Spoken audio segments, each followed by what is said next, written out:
Salam sejahtera dan salam sehati sejiwa.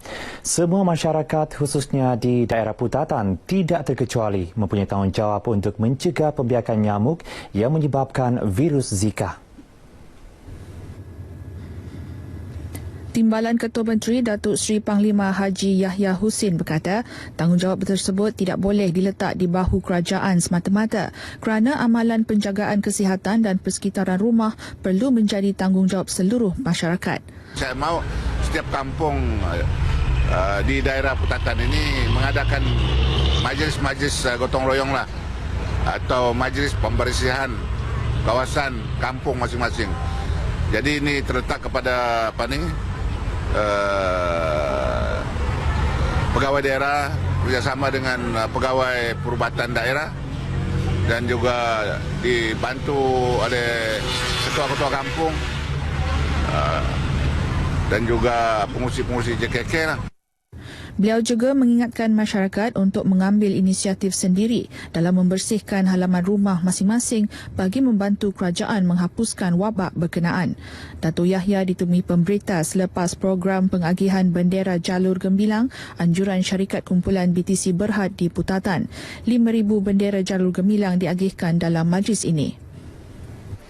Sementara itu, masyarakat dinasihati agar tidak panik berikutan kes jangkitan Zika tempatan di Taman Perumahan Publik Jaya, Likas Sabtu lalu. Sebaliknya, segera bertindak menghapuskan sebarang tempat berisiko pembiakan nyamuk Aedes selain membersihkan persekitaran rumah sekurang-kurangnya sekali seminggu.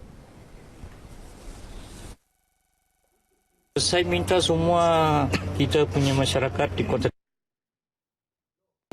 tetapi mau jaga kebersihan. Kasih bersih tu rumah. Kalau tidak, kamu kena compound di BKK alone. Boleh compound kamu satu kali kos RM500. Tolong jaga kebersihan kepada semua. Datuk Yo ditemui media selepas meninjau kawasan Taman Perumahan Publik Jaya Likas di Kota Kinabalu. Beliau turut memaklumkan Dewan Bandaraya Kota Kinabalu di BKK akan memohon surat perintah mahkamah untuk membolehkan pihaknya melakukan pemeriksaan kebersihan dari rumah ke rumah di Taman Perumahan berkenaan. Langkah tersebut bagi memberi penerangan kepada penghuni tentang langkah-langkah pencegahan dan kebersihan.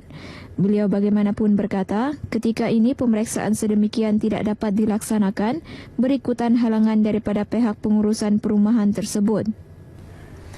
Usaha menyemarakan semangat patriotisme dalam kalangan rakyat khususnya generasi muda perlu dipertingkatkan bagi memastikan keamanan dan kedaulatan negara terus terpelihara.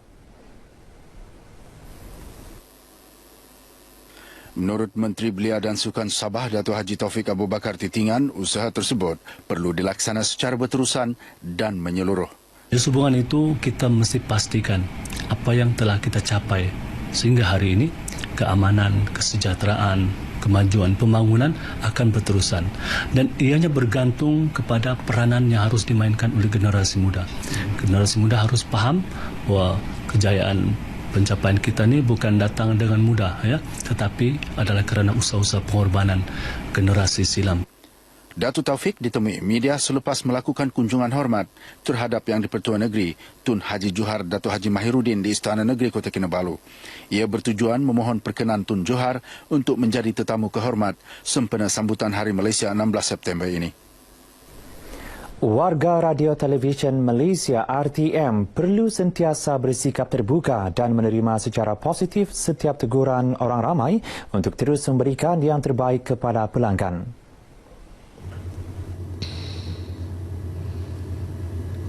Menurut Timbalan Ketua Pengarah Penyiaran Strategik RTM, Datuk Adilah Sheikh Umar, warga RTM seharusnya menjadikan teguran kayu pengukur untuk memperbaiki setiap kelemahan untuk memastikan program dan rancangan menepati citarasa audiens. Berdasarkan maklumat sama ada positif atau negatif, itu menunjukkan yang kita sentiasa ada khalayak yang mendengar kita dan yang menonton kita.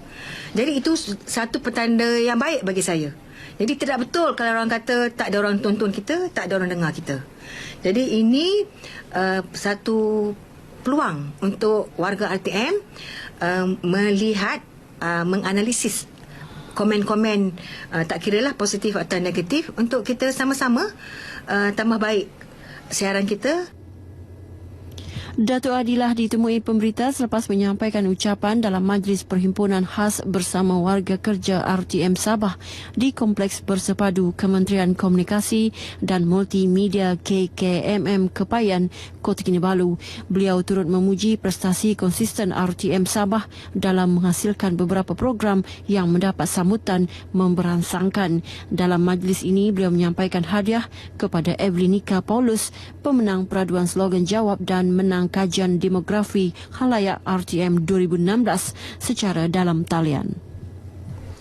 Sekian berita dari Sabah petang ini. Seterusnya kita bersama Miza di Angkasa Puri. Silakan.